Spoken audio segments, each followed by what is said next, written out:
I was talking about earlier, we were talking about Ex Machina. I was telling you what made it so special, you know. I don't know if I mentioned too, the music played perfectly in Ex Machina. There was a lot of ambient music, and it was just gorgeous. Yeah, it really seemed like it sounded like it had that sort of vibe with the nature and whatnot in the background. But speaking of ambience, and actually the opposite of it. I got you, hold on. So let's talk about it. Go ahead. The Marshall Mathers LP. The first one he ever did. What makes it so special? Woo! That's the question.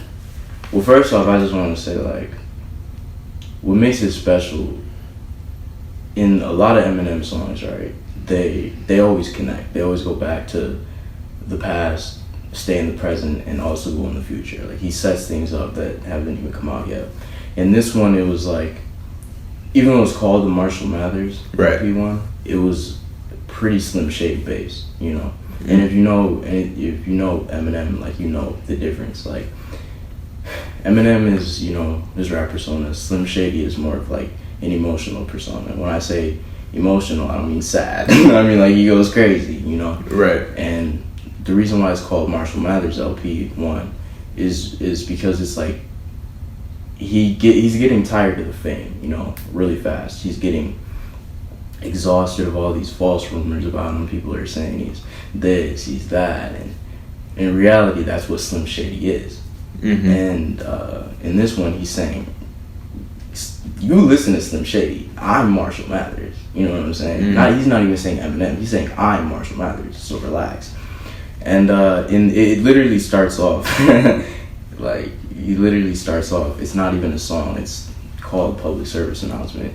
And he's starting off, it's just a little skit, and it's like his manager talking about how, like, oh, if you don't like vulgar music, you better fuck off. And he literally says stuff like that. And he's like, it's basically just a big fuck you, right, to anybody listening. His fans, his haters, mostly the haters, because he had a lot of them. So in the first song, it's called Kill You. Right? It's literally called Kill You. Right. And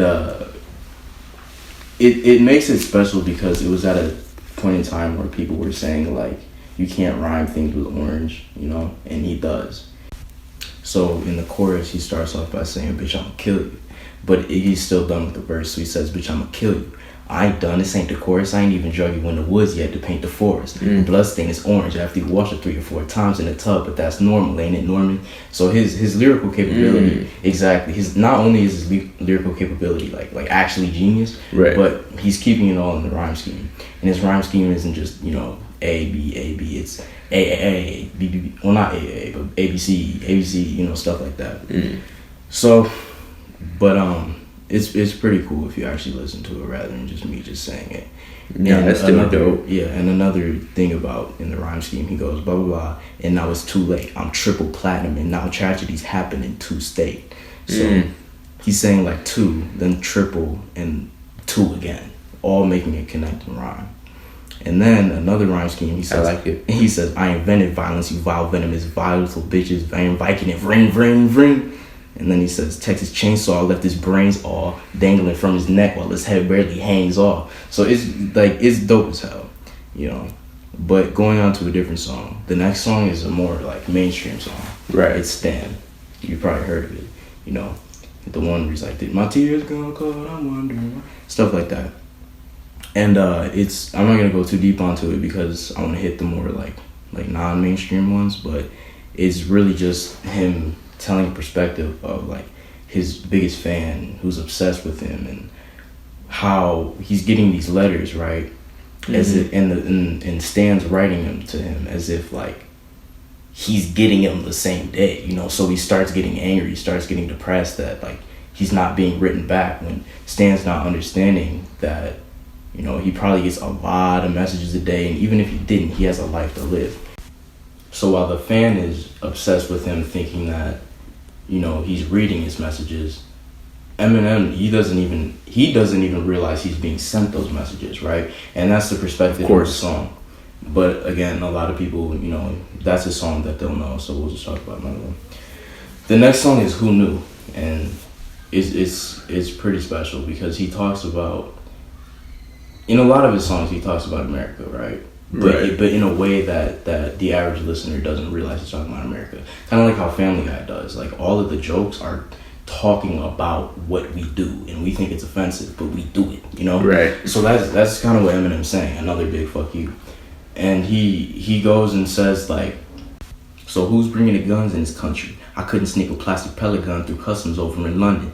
And last week I seen a Schwarzenegger movie where he's shooting all sorts of these motherfuckers with an Uzi. I see these 3 little kids up in the front row screaming go with their 17-year-old uncle.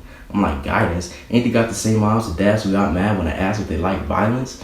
So he's really just saying, like, why are you blaming me for Slim Shady? Like, yes, I created the character, but I created it for amusement. It's entertainment. It's music. You know what I'm saying? So he's saying, like, quit comparing me, Marshall Mathers, to Slim Shady, and even to Eminem.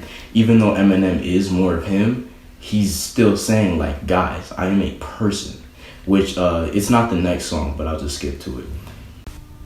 In the chorus, he goes, you see, I'm just Marshall Mathers. And then he says, I'm just a regular guy. I don't know why all the fuss about me. So and then he says, nobody ever gave a fuck before. All they did was doubt me. Now everybody want to run their mouth and try to take shots at me.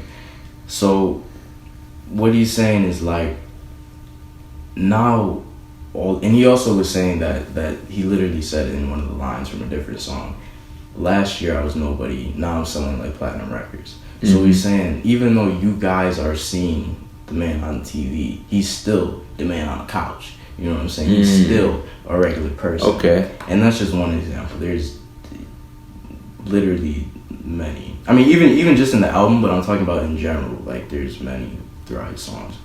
In The Way I Am, number 6, he's really talking about his own personality rather than Slim Shady's, like how he did in The Real Slim Shady, right? Which comes right after. So all of these songs are, even though they're singles and they have their own story, like one is specifically for Slim Shady, one specifically for Marshall Mathers, one specifically for Eminem, he lines them up together, and not only does he do that, connecting the stories, but he's explaining in each one, like, this is why I am the way I am. And in one of them, he's literally saying, like, I am whatever you say I am. If I wasn't, then why would I say I am? And that's another big fuck you, because he's saying, like, all right, you think I'm Slim Shady in the streets, I'll be Slim Shady. You think I'm Marshall Mathers in the booth, I'll be Marshall Mathers in the booth. You know, just all these things of who he really is, when he's the only person that knows who he really is. Right. You know what I'm saying? Even though he's voiced many times, like, yo, I'm doing this for entertainment. It's good songs. Like, millions and millions of people like them, obviously. You know what I'm saying? Right. So for the people that are for the media that's trying to convince everybody else that I'm just going to go, murder somebody because I say that shit in my song, it's not true. And that's another song, Leading the Criminal. I'm not going to go too deep into that one, but it's one where, kind of like I just said, he's saying, like, all right, you think I'm this, then that. He literally in the song is saying, you know why? Because I'm a criminal. Even though he knows he's not. But that's how the media portrays him. So he does that. Something that's really good in another song, like the rhyme scheme and the wordplay.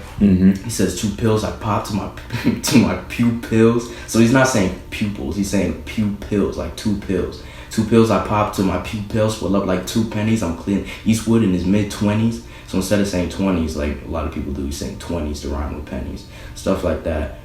And the reason why I don't want to go so deep into this is because, kind of like the movie, you don't want to spoil it. You'd rather just have the people listen to the song. Right. It's a lot better when you actually just listen to it. But yeah, overall, it's just the reason why it's honestly so great. Sure, the wordplay is amazing. The rhyme schemes are amazing. Fast, slow, all those things. But what actually makes it great is just how it's not an album, he just put out there for money. He's trying to explain his story. He's trying to explain the story of Eminem, the story of Marshall Mathers, and the story of Slim Shady. While also saying, even though he is explaining his story, he's saying, okay, well, if you're not going to accept this, then fuck you. And I like it. Exactly. There's a lot of songs that explain it in a upbeat tone and then a F-U tone. So yeah. Okay. It's really nice. Me personally, I love the LP. if I had never heard it before, and from your explanation of it, I would want to listen to it. Right. But what's your opinion on it? My opinion is I was gonna say my favorite, but he has some underground I like a little bit more. But it's definitely, if not first, second favorite. And the reason why is because again, personally, it brought me through some things. You know, it just made me feel the way I needed to feel. Put it that way. Right. And not just for a short amount of time, not just for months either. Like for years, I would listen to Slim Shady rather than Eminem because it allowed me to get through things I need to get through. Put it that way. And it's just to me, it's phenomenal. I've always thought, you know, his rhyme schemes were amazing. I've always known his wordplay is something that people still don't decipher. Like there's so many things in his songs, lyrics, not just rhymes and cadence, but lyrics that people have no idea what he's talking about, you know? Right. And there has to be things that on a personal level, I would have no idea what he's talking about. But when I say this coming from somebody that's like studied his music, like there's just, it's literally a maze, but more than just a maze, like a code decipher. Like that's how deep it gets. And in this album, it's not necessarily that he has that many codes. It's just the way he's expressing himself. It's exactly how I would do it. Like I would get raw. There wouldn't be a point where I'm like, okay, I'm gonna take all this for years, all this criticism for years. Like these people wanna call me what I am, then I am what I say I am. Like it's such an original and smooth line because it's like everybody gets tired of that, you know? Everybody will get tired of people saying you're this, you're that. Like, dog, you don't know me. you don't know me at all. Of course. Like even your friends, like you do not know them. So you would have to be with them 24/7 to know them. You know what I'm saying? That's why it's just such a great album. And again, a point I brought up before was just the fact that he's not just telling the story of Eminem. He's saying this is Eminem, this is Slim Shady, and this is why I'm Marshall Mathers. Right. Okay. How long do you think it'll last? For people that have already heard it, both people who hate it and love it, it's gonna last until they pass. Like it's going to, because for the people that hate it, they're gonna want to hate it forever. For the people that love it, they're not gonna let go of it. It's not gonna be one of those things where you get old and you get empathetic. You're gonna sneak it into your earbuds. A timeless piece. Yeah, it's timeless. But for people who haven't heard it, right, say they didn't grow up on Eminem, they just heard it now, they probably just think it's vulgar. Be like, I'm good. So it really just depends. It really just depends.